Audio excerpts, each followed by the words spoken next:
Welcome to the Naavik Gaming Podcast, where it is our mission to explore the business and future of video games. We bring together the industry's brightest builders, investors, and thinkers to keep a pulse on current events, dissect emerging trends in games, share lessons learned, and have a great time. This podcast is also part of Naavik's growing ecosystem, which ranges from free and premium research to consulting and advisory services. For more information, visit www.naavik.co. This episode is brought to you by Nefta. Nefta has created an advertising network that pays game publishers higher eCPMs on their iOS opt-out users and drives better results for advertisers. This works by delivering their campaigns to more receptive and relevant audiences using first-party data and behavioral analytics on an app-by-app basis. A simple two-step integration enables them to drive superior results for advertisers while increasing ARPDAU for publishers in a 100% privacy-compliant way. You can learn more about how Nefta can boost your results at nefta.io. Now, let's jump into the episode. Hello, everyone. Welcome to another Naavik Roundtable. I'm your host, Devin Becker, and with me, of course, I have wonderful hosts and, a face that's a bit of a fresh face that we've seen a couple times here, Taylor and Maria.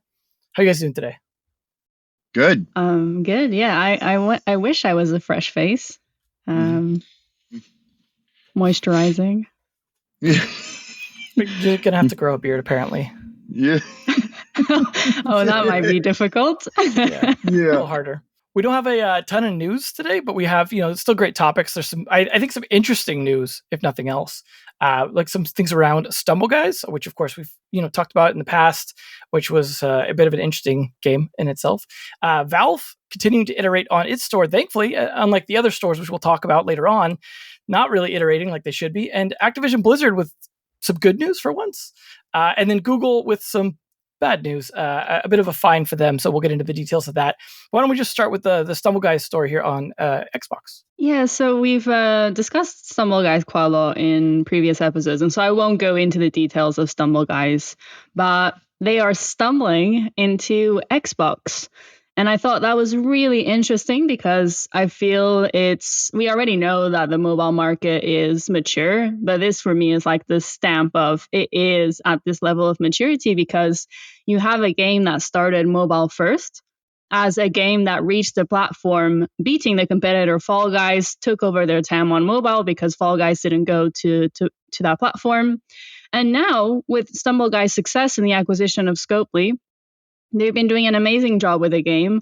They put it into feature parity with Fall Guys because Fall Guys has like a creative mode where players can create their own levels, and Stumble Guys has a workshop where you do exactly the same. And now they're going to move into Xbox. They also announced that they're moving into PlayStation, but that date isn't announced yet, at least for now. And so, yeah, like that's pretty amazing. Like this is a new threat for games that are on console. Stumble Guys are already on PC through Steam, but this is like a new threat to console that be careful in protecting your market on mobile and capturing the attention and the loyalty of your players on that global platform, because if you don't, well, here's the example of Stumble Guys. They will come for your existing TAM. Do you have any thoughts on that?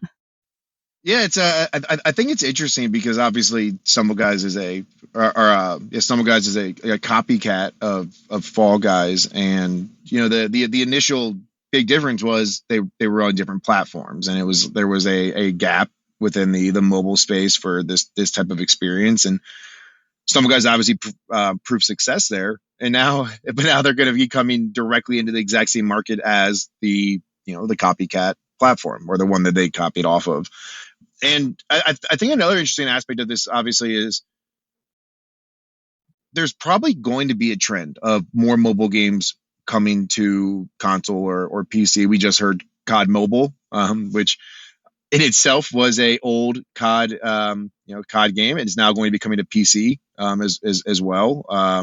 With the and it's an odd trend because obviously the goal here for all publishers and developers is to continue to engage your user base with it through any medium that they're available.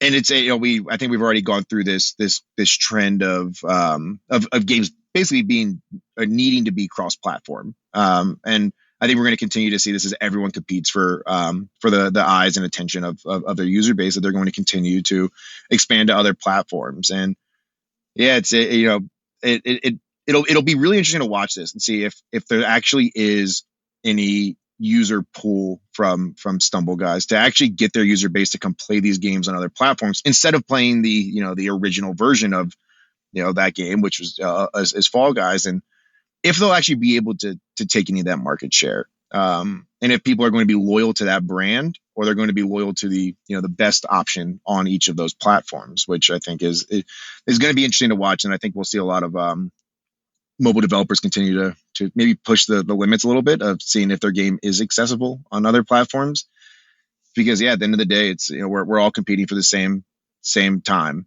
for all these users. And I think this is one of the more easy or I guess obvious transitions. There's already a successful one on PC and console. Why not put your version on there as well and see if you can compete with that larger player being Epic now. I completely agree. I definitely want to keep an eye on it and see what pans out.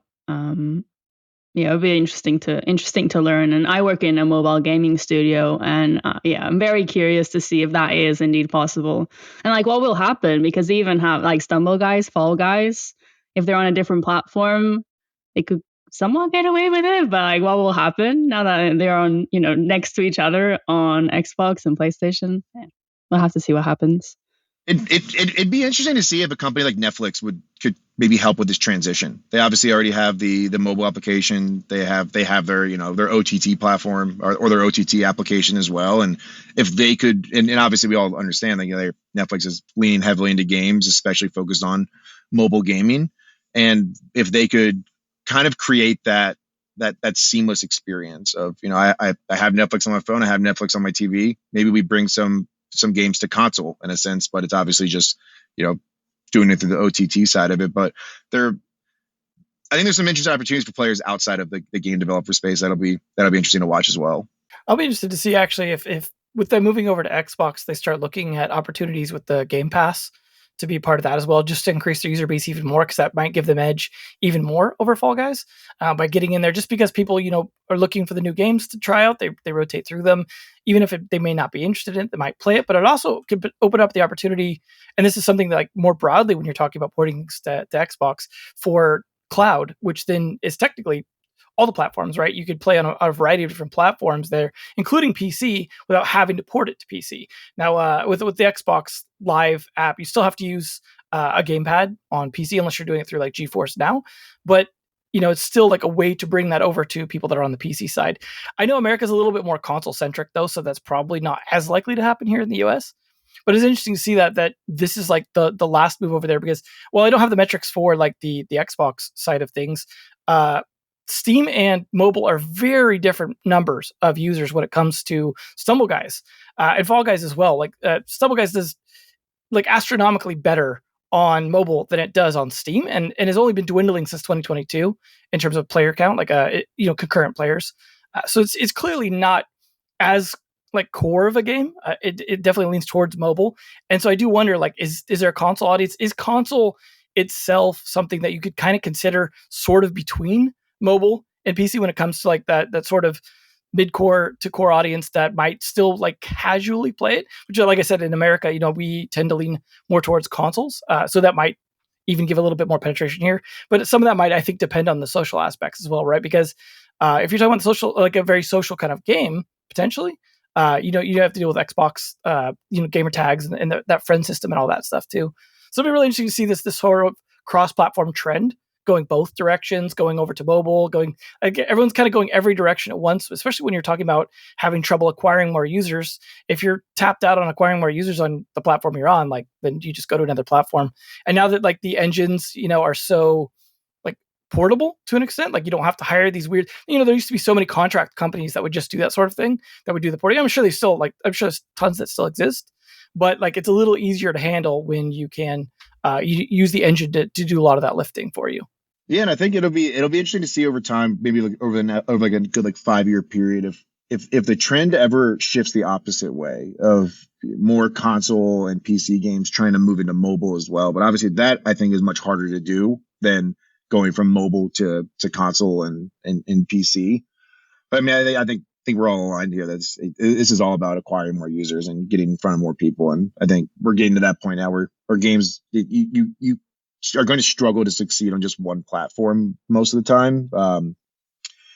And obviously at the end of the day, I think some guys kind of reach that, maybe potentially in their eyes, reach that limit of this is our mobile penetration. If we're going to get more users, it's not coming through mobile. It's not coming through increased UA spend or, any other marketing opportunities. It's actually, we just need to get in front of people in different mediums. Yeah. And obviously there's the potential too, if people discover it on Xbox, they might go, hey, I can also play this on mobile. Cool. When I'm not at home or whatever on the go. So there's definitely opportunities to take advantage of like the different platforms for people at different times of days, different places they're at, things like that.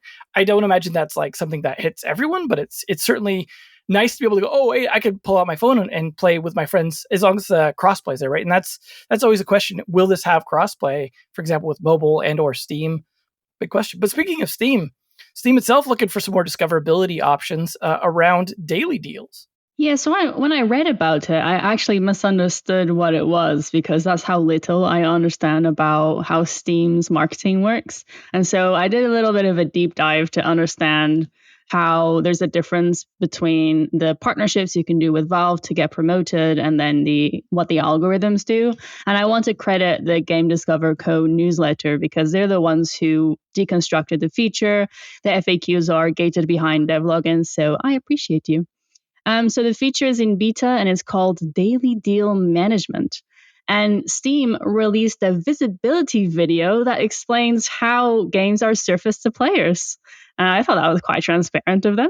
So they have algorithmic featuring, which is personalized to each player. And the algorithm is purely based on each player's preferences. And that includes the settings that they can configure. And then there's curated featuring, which is shown to all players.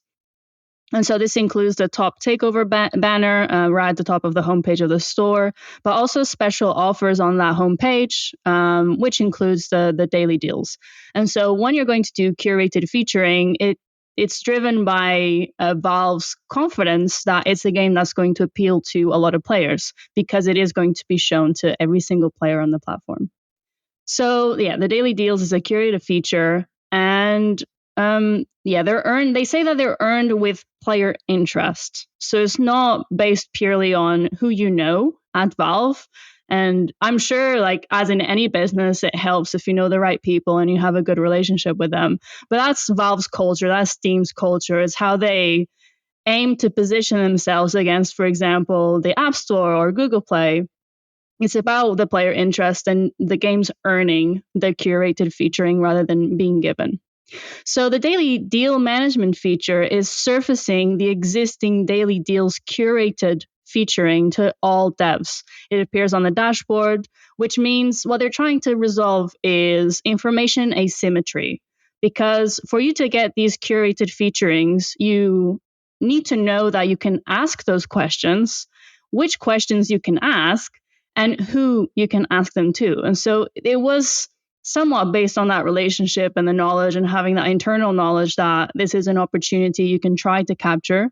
But now, so they're just doing this for the daily deal. They're not doing it for the weekly deal and the monthly deal. I think they have other on the top banner. It's just a daily deal for now. And essentially what happens is that if you get chosen based on your game's performance, you receive an email saying that you're eligible for a daily deal. And then you go into your dashboard and the developer can set the promotion price. They can set when they want the promotion to be shown. It is shown for 24 hours within the time period of the promotion and is going to get surfaced. So the players, the developers in control of that configuration. And so this just got me thinking that information asymmetry in the games industry is quite impactful. If we look at, for example, ad monetization, performance marketing, optimization, getting featured on these different platforms and the stores, it is a lot about who you know, what's your relationship, and knowing the exact questions to ask. And so, props to Valve for beta testing this feature. Yeah, I was curious if you have any thoughts on it. Yeah, I think what's interesting here is I think what most of us know that Steam and Valve themselves are generally a black box. It's kind of, they've arguably the most valuable private games company out there for pure gaming. You can put your ByteDance in there and these other companies, but they're not just pure gaming businesses. And Steam has always been this interesting one of there's no real good alternative. People like Epic haven't been able to even like chip away into that market share.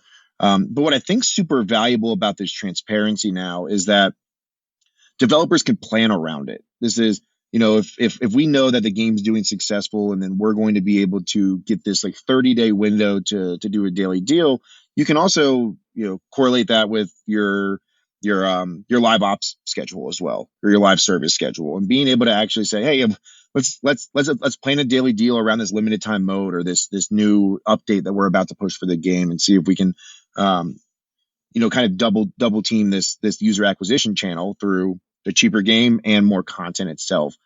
And I think in any games platform or games company, transparency is always going to be better for the developers on the platform. It makes it a little bit easier to plan going forward, and I think this will be extremely helpful. I think the one thing I'm still a little concerned about on the black box side is, what is a successful game?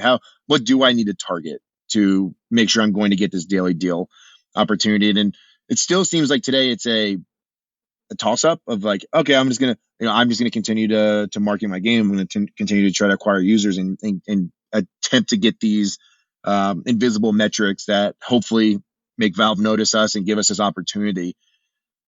But I think there's strategy around that. You don't want people trying to game the system. You want people to actually just try to build a successful game, exactly. and then we'll benefit it. But I do imagine there will be some companies that pop up that are trying to help out developers in this space, and they may understand Steam's internal algorithms that they're using to choose which games they want to offer these daily deals to. But I think there's just going to be a lot of value in the dev cycle and being able to time this with, when am I going to be able to get a daily deal opportunity? Because as soon as I get that invite from Valve, we're going to start playing around it. I think that's going to be beneficial to both developers and Valve itself.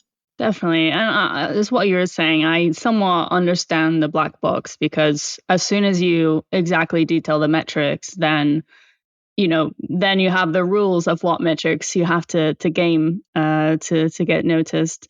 And something I found quite interesting is that in that video of the visibility, they didn't say what counts, but they did say what actually does not count. And there's these rumors that the amount of wish lists you have and the store page visits matter, and so they clarified that those elements don't play a role. And so at least they say what doesn't matter, and trying to squash some rumors of how some games might be trying to game the algorithms. That's interesting, because I feel like whenever I talk to game developers, there's so much value in that early community that you create, and that's where everyone goes for it.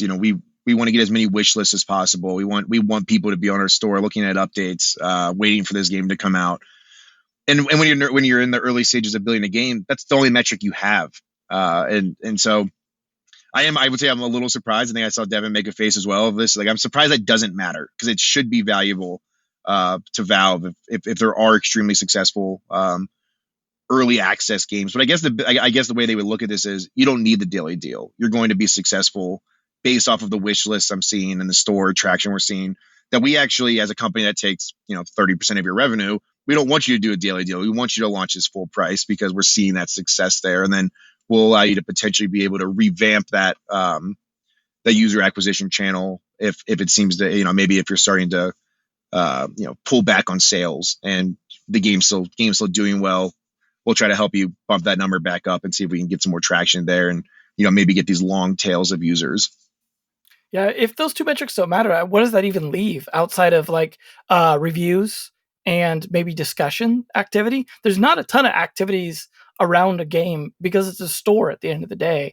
So like but maybe as you're pointing out, Taylor, it has to do with games that are, say, highly well rated but not getting the traction they should, for example, or games that could be well rated but don't even have enough ratings yet and maybe need a little bit of extra boost. Like, so it might be an opportunity like that. But I did notice one thing about the at least that was mentioned in the article that was kind of odd was that they're asking the people that they're inviting to provide their best price they've ever offered or better.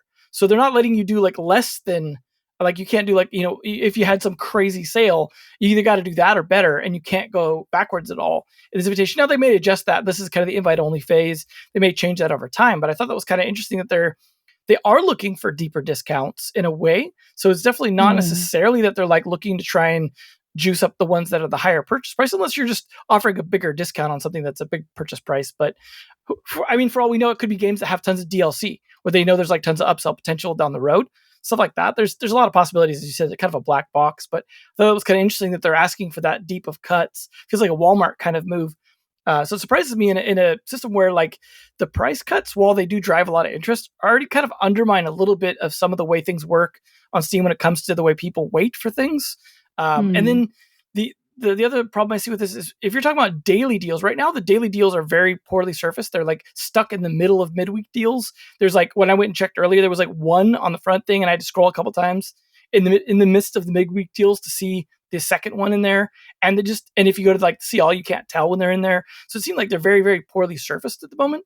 And so there's no habit forming at the moment for going and checking for daily deals, right? Like there's a weekly habit to the most, like at the most, when you're going in, like you're, other than being notified by email, for example, when things go on sale, that you've wishlisted, which if you're anything like me and have so many things wishlisted, you just get like an email that says like this and like 14 other games are on sale. I was like, well, I'm not going to open that email. Like I get it. Stuff that I wishlisted is on sale. I'll manually check it when there's a Steam sale at that point. And I'm sure there's a lot of people out there like that. So that even doesn't necessarily drive a lot of activity to it. Now, there might be people who just religiously refresh Steam every day. But I can't imagine that's the norm because it's not like a daily refresh kind of store, at least from my perception of it. I could be totally off based on that, but I haven't seen anything on there that generally, outside of like the sales themselves, where they're doing like event-based stuff and driving daily activity, like come in and get your trading card things every day, that sort of thing.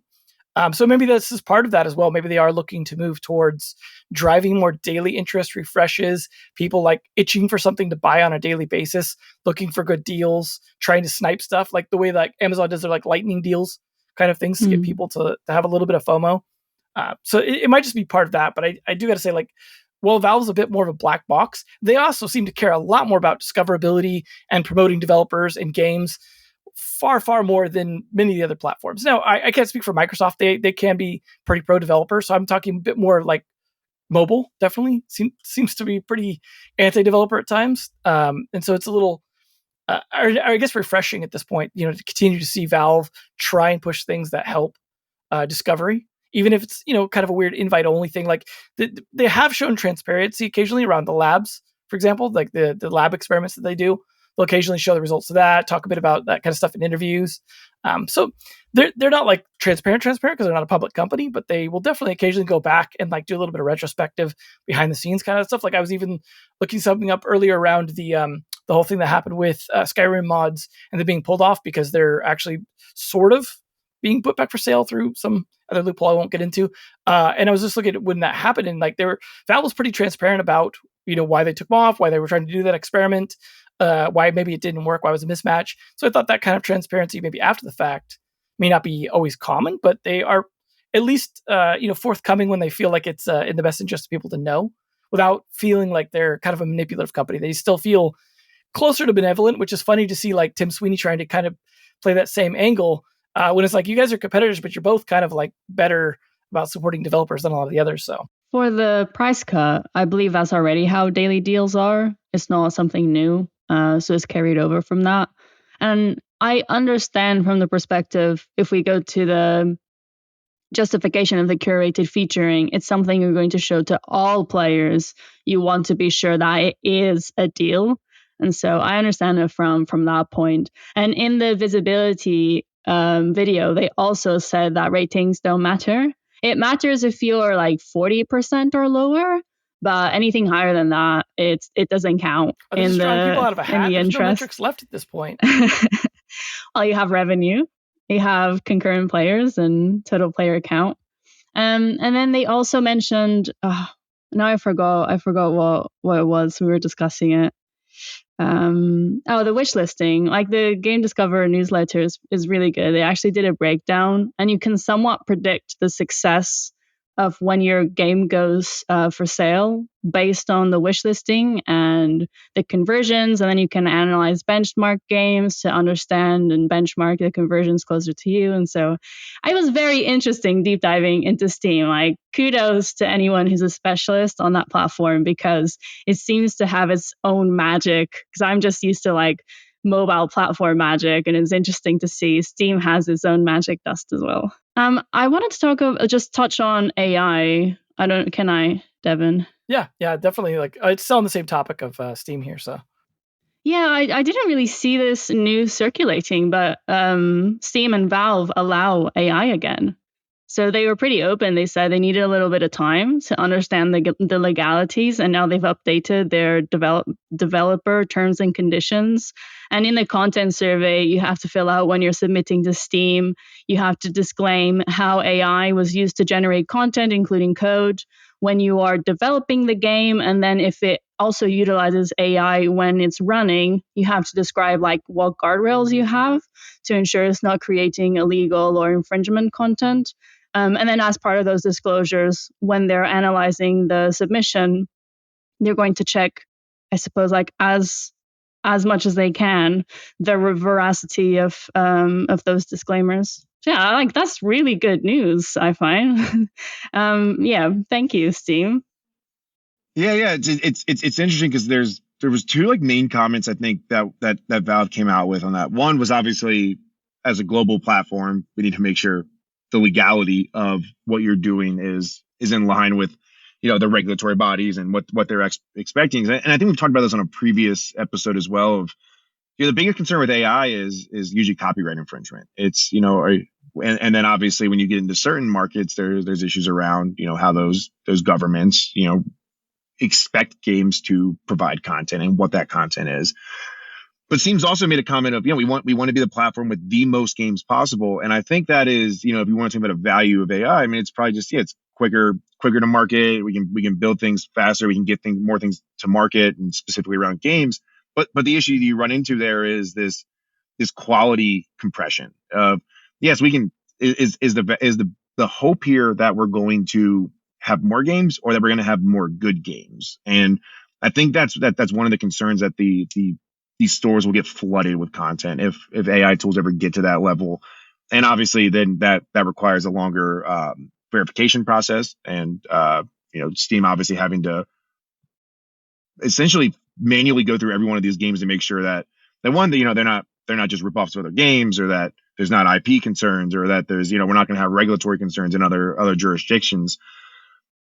But I think it is interesting that they did reopen this up, because I think there's been a lack of clarity around like how much AI am I allowed to use where this doesn't actually even matter. And I think at first Steam's obviously had their concerns with blockchain games before. I think AI is obviously that next cycle. And with every new technology, there's new concerns that come up, and I don't think a lot of these platforms want to be the promoter of these of the problems within these spaces.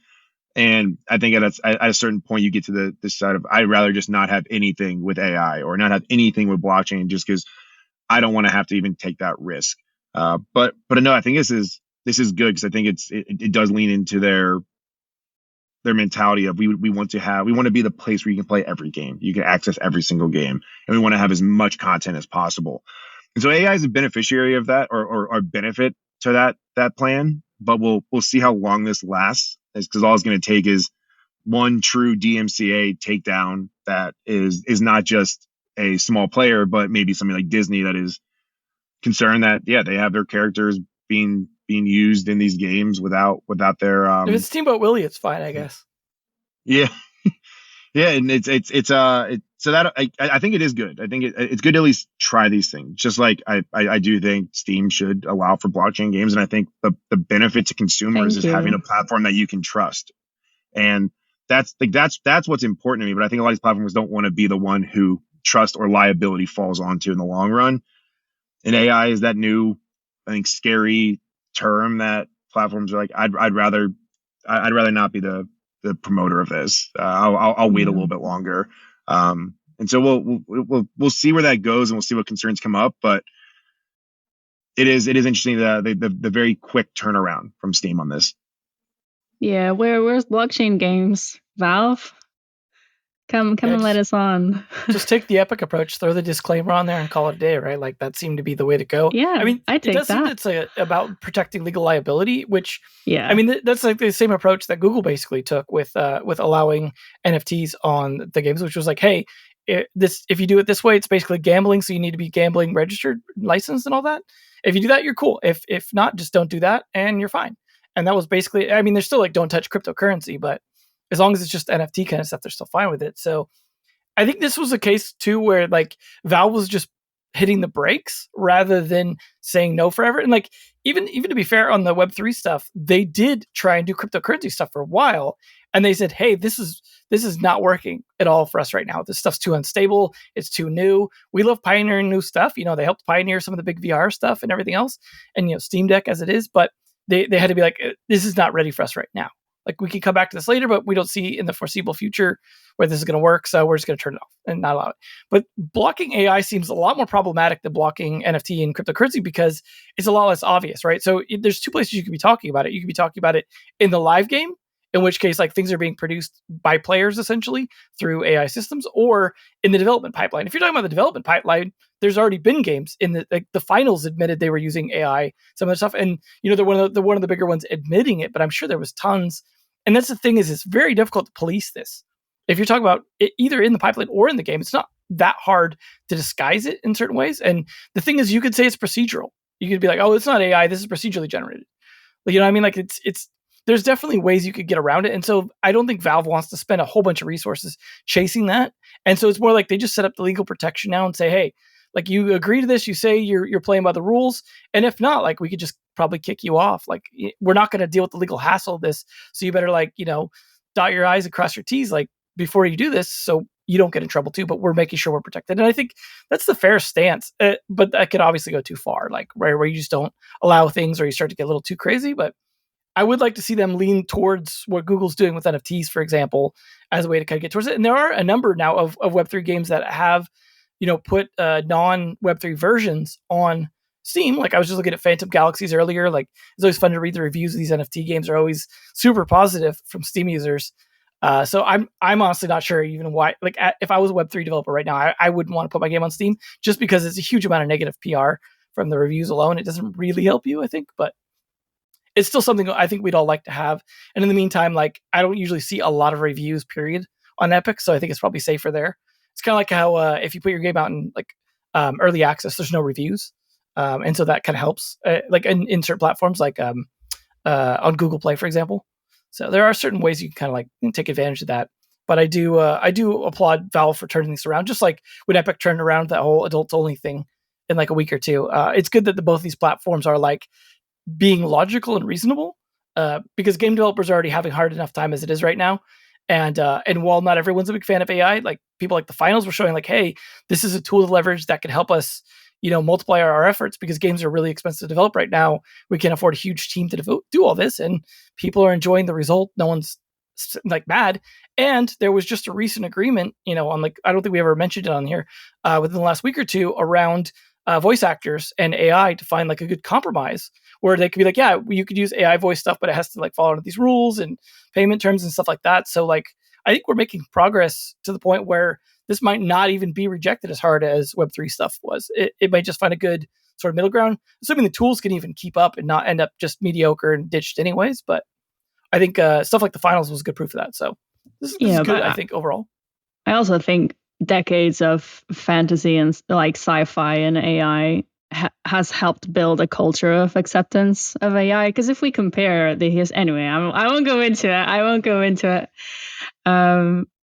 Yeah, I'll stop here. Well, speaking of these other developers, and I guess good news here from developers that normally we I think tend to bash a little bit.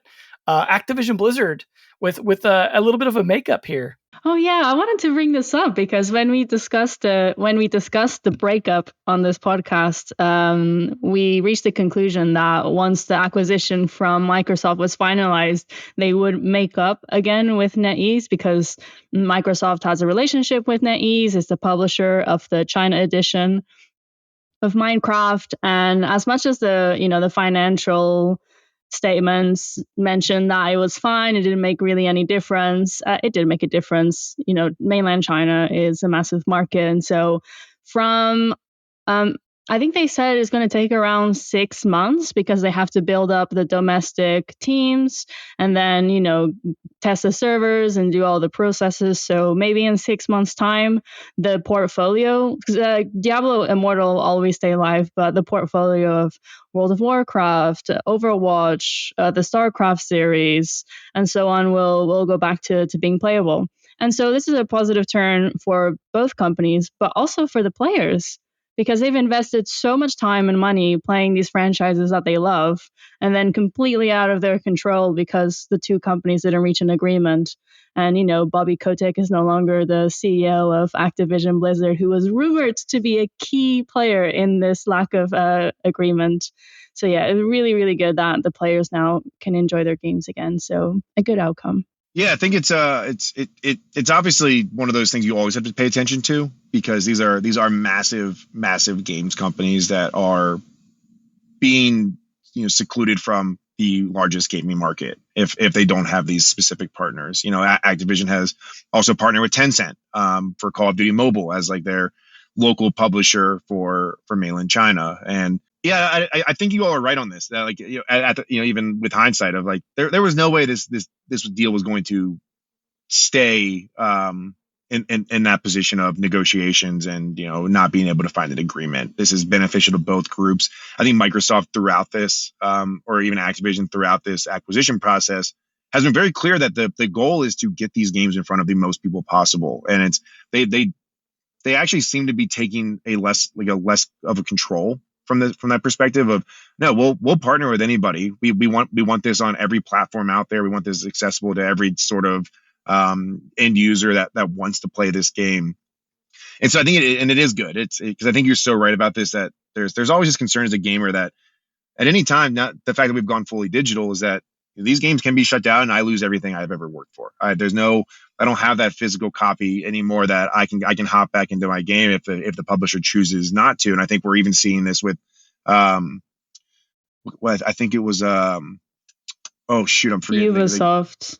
There was another game that they just released the second version. They're like, no skins are going to transfer over from Smite. I think it was Smite. Yeah. And they're like, yeah, nothing from Smite 1 is going to be transferable over to Smite 2. And it's tough as a gamer. Like I put so many hours into this, and now I got to start from scratch. All that money I spent is for nothing now. I mean, I can still play the game, but obviously I'm going to move to the next one.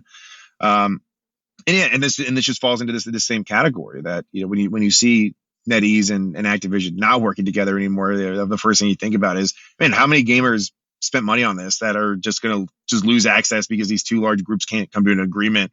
And now I'm not going to be able to play this game or use any of the things that I've purchased. So I think it's good for everybody. It's obviously really good for Microsoft, really good for Activision. This is access to the largest market that you're going to find in the world. And so, I mean, I don't think there's ever going to be really a time where there's no agreement. It'll be when it comes to mainland China, if there's not an agreement, it's probably more so that they don't want that game played in their in their country at all. It's not really these groups. It's beneficial to NetEase and Microsoft and Activision. This had to happen, and I do know they were discussing these agreements with other groups as well. They were always going to find somebody, whether or not it was going to be NetEase again or not. And this reminded me, there's a spicy take from a Ubisoft exec, because they announced the Ubisoft Plus Premium subscription service or something like that. And the exec said players have to get comfortable not owning their games. Yeah, that feels like a very tough, controversial statement.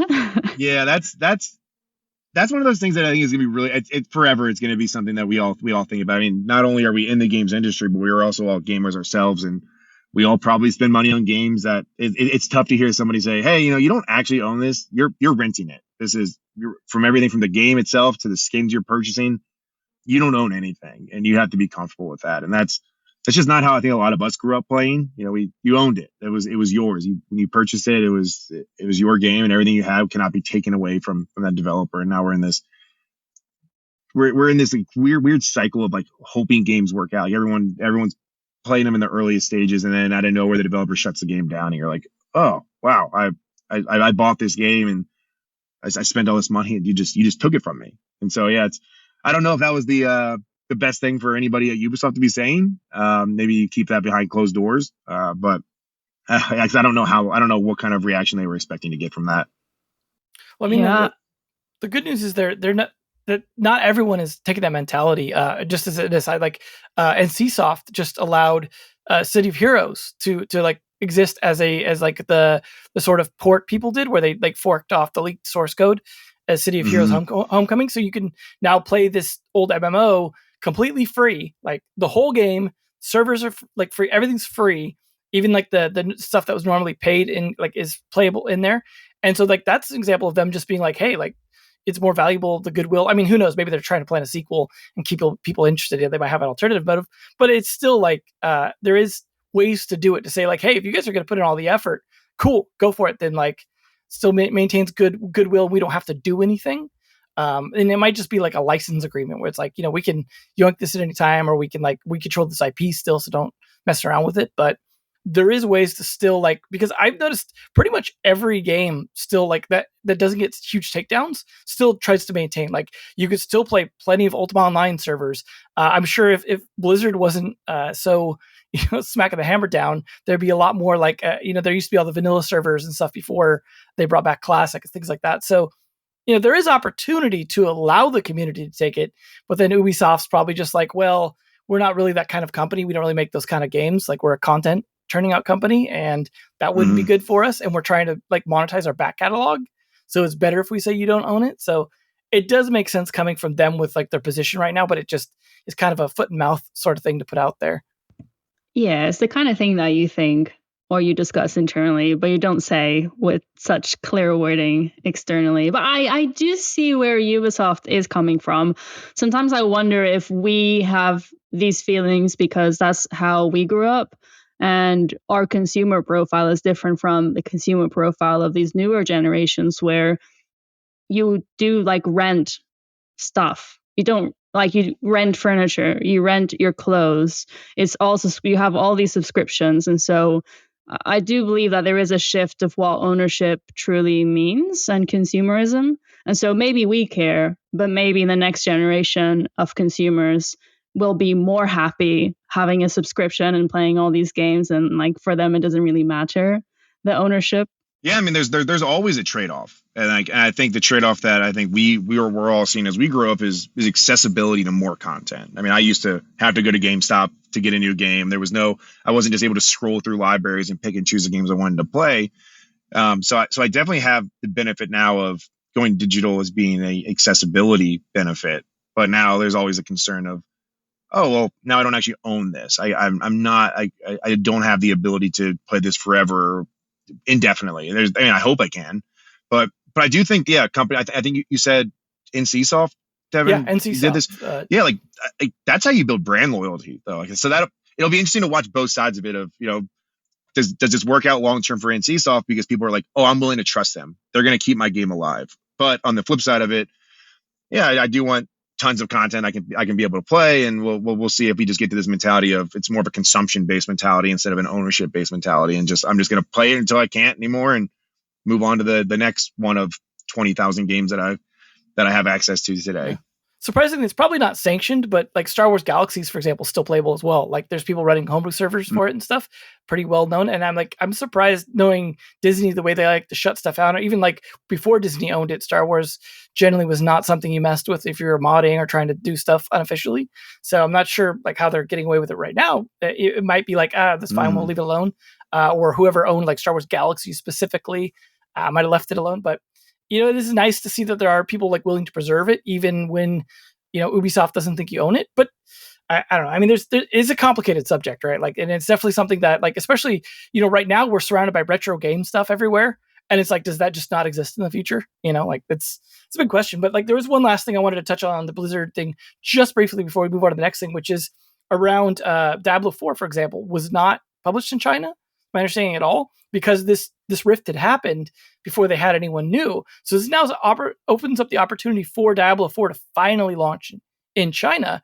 But in light of those new proposed restrictions around gaming, this is where it starts to get a little dicey, right? Because those start to dip more into the types of monetization and things that, especially Diablo Immortal was tapping into, but also Diablo 4. And so it's like, yeah, all these older games that were just kind of premium, off-the-shelf games like that, they didn't violate any of this proposed stuff around like daily login rewards and things like that. But the newer games start to dip into that. And it's like, okay, well, this starts to be something where it's like maybe NetEase is going to help them navigate that.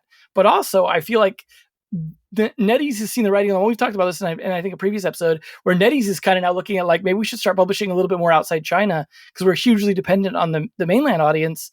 And that might not be as lucrative as it used to be if this stuff starts coming down on like our business models. And so they're now going to have hopefully a better relationship now with a Western publisher that can then help, because now that Western publisher is under Microsoft, it's an even bigger force to be able to help them publish outside of China. So like, it seems like a beneficial relationship for both of them now to consider that, but it actually might benefit China the least, depending on if they drop the hammer down pretty hard. So really interested to see where this goes over the next couple months, because those were proposed regulations. They haven't been enforced, but likely some of that probably will. So we'll see.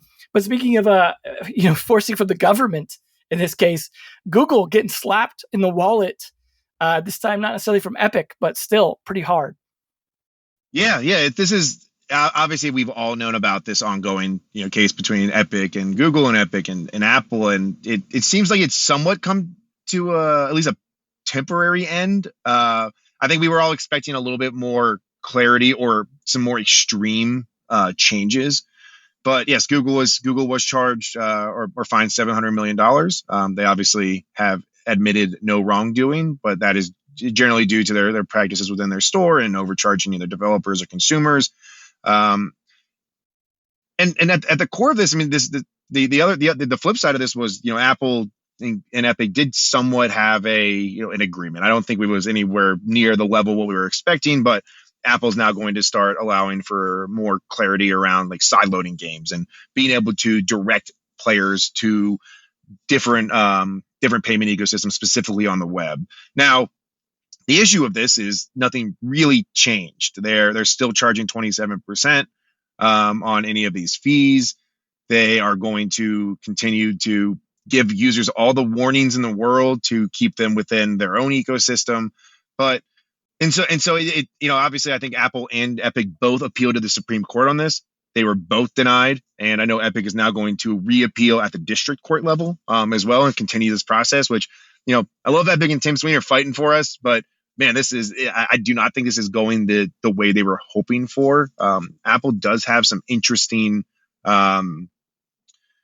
arguments for them not being a monopoly, which is funny that Google is on the flip side of this, of like they are a monopoly due to the fact that they're only providing the software and obviously paying a lot of these OEMs to not only leverage Android, but also promote the Google Play Store. And, we'll pay you as an OEM a fee if you promote us and you make us your exclusive partner.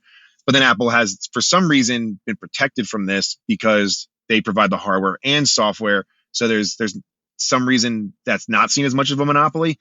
But what I think here is, this is something that we've been discussing a lot internally here at Convoy, and I think even a little externally as well, which is this the beginning of like a web renaissance for mobile? And the issue here is that consumers do trust Apple. That is, and Apple knows this. You don't question Apple Pay. When you pay for something, that the security has been vetted. You're not concerned about who you're interacting with. And when you start allowing for side loading or progressive web apps and allowing payments outside of it, consumers not only going to have trust issues, but they have a UI UX issue as well of just like, hey, I don't want to have to go to another web page, log into that account, go find the assets that I was looking to buy, make sure it's connected to my mobile application. People just want to pay for things, and consumers don't think about it. And the big issue here is that with Apple not really changing fees as much as people were expecting, developers don't have the ability to actually incentivize any of their users to actually move to the web. The thought here was if we got to a point where Apple was like, okay, we're only going to take 10% if you go to the web. Well, then developers can offer a 50% decrease in cost and still make a 5% margin on going to the web. Users have a benefit, developers have a benefit, Apple still gets their cut as well. But with it being very similar to the old fees, there's no incentive to a developer to actually push you to the web. With 27% plus your transaction fees or your credit card fees and your processing fees, like you're at the same number. And what developers care about at the end of the day is user experience. We want users to purchase as quick as possible. You don't actually want people to think it through or say, this is too much for me to go through to spend this money. But the good news that I think came out of this all was there are problems. There are concerns from the regulatory perspective that Google and Apple do have, or either practicing in unethical behaviors or are a monopoly. And we're slowly moving forward. It's not over, but yeah, Google has finally got their first, or got one of their a major fine to actually, I would say, set in stone. They were doing stuff wrong, and Apple is officially making some moves now to try to be more developer and user friendly. I just think it's all kind of a facade, to be honest. It just, we're giving up something here, but at the end of the day, you're not really giving up anything. Nothing's going to change. I think I actually even saw some stats on this of when Google released or updated their terms to allow for third-party web stores. It was something like 5% of users in dollars ended up going to those web stores, which is still 5%. But Google was also still taking a fee on those transactions. But there's so much value in trusting these platforms, and no one wants to have an account for every single publisher and developer they interact with. So it's interesting to see where after what 2+ years now, this is where we're at. It'll definitely continue, but I don't think anybody's really happy with where we are. It seems like almost a waste of time, but hopefully it does push regulators to continue to look into this. Yeah, I appreciate Epic taking on this battle. My understanding of why Google did get the fine and now has like a 5-year timeline where they have to implement some changes like the experience for side loading was because there was proof that they had paid these big publishers to not have their own store. And so that was an anti-competitive move. Whilst with Apple, that wasn't the case. And I was actually the product manager leading a mobile game to have a web shop. And before I did that legwork, I heard, you have a web shop and you'll get players there and then you'll have better savings on the cut. But actually, when you put things together you'll probably have to integrate with a processing payment system. And you want them to be merchant of record unless you're a bigger company. And so they're going to be taking a fee. And then you have the fee of the credit cards. And then depending on where the transaction happens, the country, the type of payment, that the payment provider that they're using, you could easily get like an 8% fee on top of the fee you're paying this payment partner.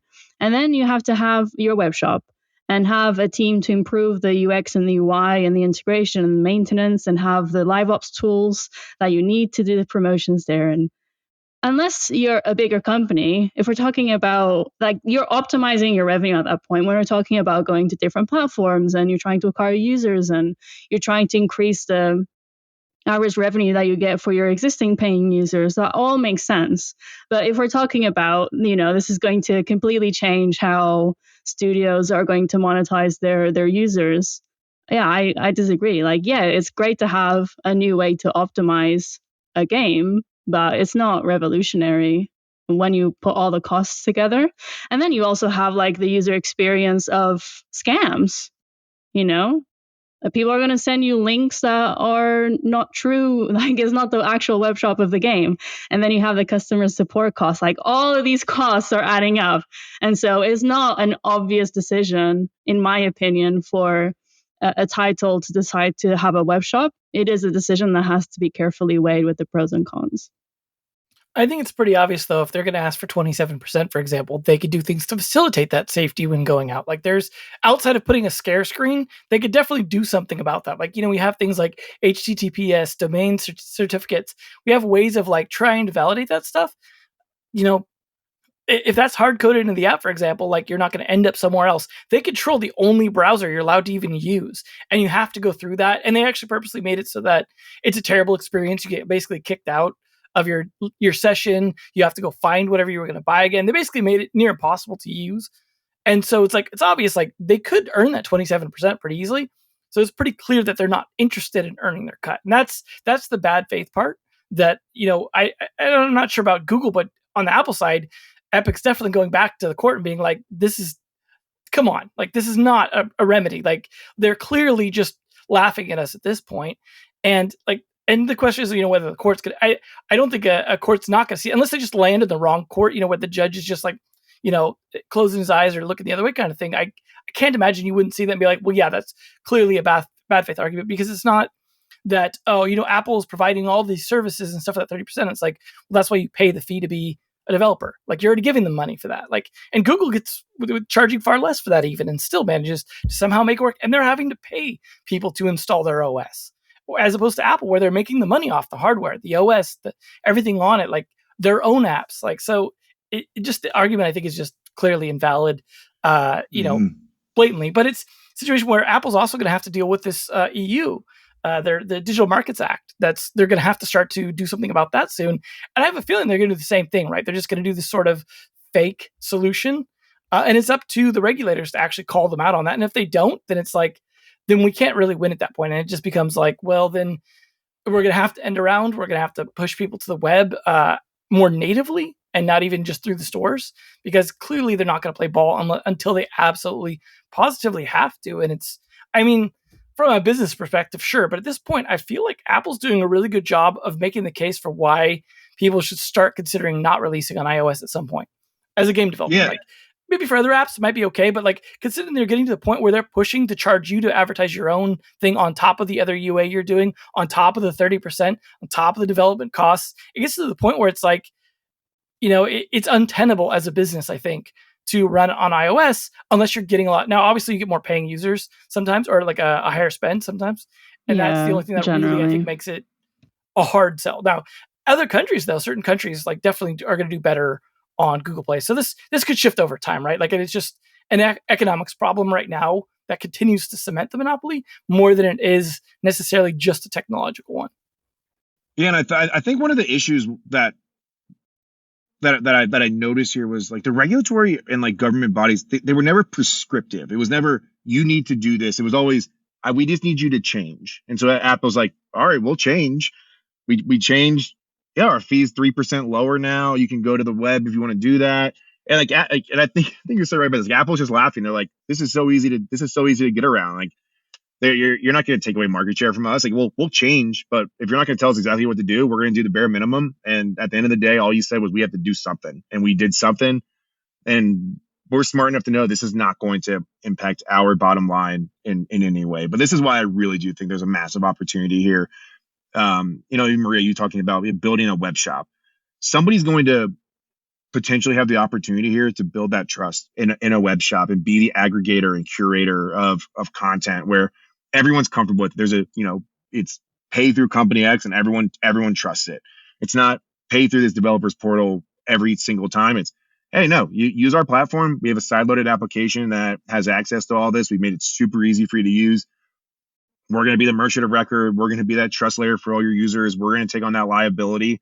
And I think there is a serious opportunity there if somebody can really, really fix the problems that developers are going to run into with trying to monetize their users. And so still super excited about the web. I think people are going to continue to build for it. And the thing is, I only think the benefits are going to continue to shift towards developers and consumers. Apple can't go backwards now. You can't now increase fees or take away side loading. Like that to me is going to obviously raise some eyebrows, and so it's a good start. I'll be interested to see where it goes and see how much developer and user pool can continue to push Apple as well to maybe even support this a little bit more.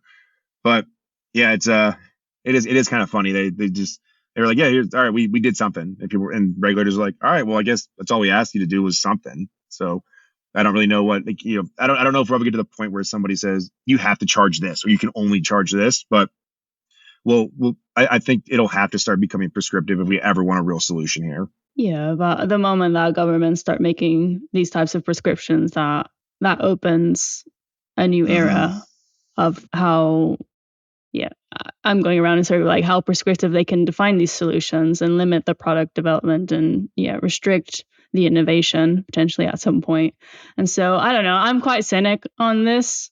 I'd say we're nowhere near, and it's a very long time span until the App Store is no longer beneficial as a platform to publish in, because it does have a massive user base. They do spend higher than generally Google Play users. And, as long as the LTV, cost of acquisition, is positive and is growing, then I don't know. I'm cynic.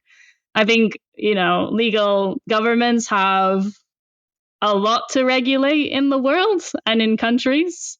And I don't expect decisions like this to take, the priority and precedence in being resolved. And so developing games, publishing and monetizing is about knowing the lay of the land and playing within those rules and maximizing the opportunity within those rules, like with web, and hopefully a competitor comes to improve that UX and the trust, building the trust with players. But that's how I face it. It's like those are the rules, and you have to learn how to perform the best within those rules and not hope that they will change, because it could be 10 years until really significant change happens. I think the best example of a regular actually doing something prescriptive and getting results was, I think it was Brazil. Correct me if I'm wrong. I'm pretty sure it was South America somewhere, if not Brazil. But where Apple started, excluding the power adapter, basically being like, you have enough of those. We don't, for environmental reasons, right? Which they love to use those kind of smoke screens, like privacy. But it was the EU. The EU, Apple I think they did it in both, actually, because it was like first, I think, in there. But I think the EU adopted it as well, where basically it was like, no, you've got to put that adapter back in there. You can't just be like, y'all fend for yourself. Like, it's a necessary part of this device functioning. And so that was a small win. We need more ones like that, where it's like the obvious thing, like, no, you just need to do this and then figure out your business around that, because it's not going to like tear your business down. So, I mean, even if they were to say like, hey, 27% is too high, you can only do 10%. And, you can't do these things on that, where it's like just knocking down the sort of bad faith stuff. Maybe there's a middle ground, but I don't know. The upside is at least Google has more potential if we're talking about going the website, because you can load whatever web browser, at least that Apple, like that Google allows in the store, which could then open up more opportunities for more sort of like emulative capabilities to allow more like game-like functionality and extend the browser beyond what, say, Chrome does. Whereas on iOS, you're stuck with Safari and you can't do anything to extend or do anything with it really, except for slightly reskin it. And I think that's important. Obviously, like on desktop, for example, it's still pretty much controlled mostly by, WebKit, which is like Chrome and Safari. But on mobile, there's a good variety of browsers available on there. And I mean, they're not all great, but I think that offers an opportunity at least to sort of like work that direction. I don't know if it's really tenable, because like you still need a certain amount of access to the hardware.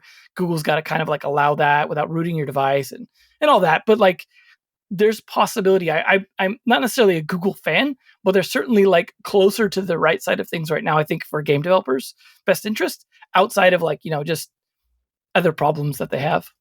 We'll see, though. This is going to be a messy 2024 fight. I imagine this is going to bleed into 2025 as well. But I think we're starting to see the first cracks for opportunity, which is good, I think, for game developers that are stuck in the current mobile situation. And there's a lot of things working against it right now. We've seen that, where to the point where they're not releasing new games, so it's definitely tough. And I hope this actually like helps and doesn't continue to like create a hostile environment. Obviously, we don't have a third mobile ecosystem here in the U.S. Out in China they have other ones, but they also have a government that is able to regulate top down if they want to. So it's a very different playing field out there. But we'll see how things go. I imagine this will be, as I've said with some of the other news stories, far from the last time we bring this up. But it is good to see some progress, some money fines, some new legal regulation at least pushing things. Hopefully Epic will make some progress in their bad faith argument to the district court when they go back, because they were, just to be clear, I don't know if you mentioned it, Taylor, but this is because they were denied the appeal. So both Apple and Epic were denied the appeal, which means Epic, who had lost most of the case, can't go back. But it also means Apple can't appeal the one part they lost, which was the anti-steering. If you're looking for the terminology of what we're talking about, just in case you're Googling it or anything like that, I just don't think we mentioned the specific term. But anyways, we'll definitely get back to that. But yeah, a lot of interesting stuff to start the year off with already. And I imagine we'll see plenty more. But I want to thank, of course, everyone for tuning in, panelists for showing up here for a lot of cool topics as usual. And we will be here week after week with good news and bad news, hopefully more on the good side as we're trying to get into this year, as maybe we'll move past at least the layoffs at some point. But thanks everyone for tuning in, and we'll see you all next week. If you enjoyed today's episode, whether on YouTube or your favorite podcast app, make sure to like, subscribe, comment, or give a 5-star review. And if you want to reach out or provide feedback, shoot us a note at podcast@naavik.co or find us on Twitter and LinkedIn. Plus, if you want to learn more about what Naavik has to offer, make sure to check out our website, www.naavik.co. There, you can sign up for the #1 games industry newsletter, Naavik Digest, or contact us to learn about our wide-ranging consulting and advisory services. Again, that is www.naavik.co. Thanks for listening, and we'll catch you in the next episode.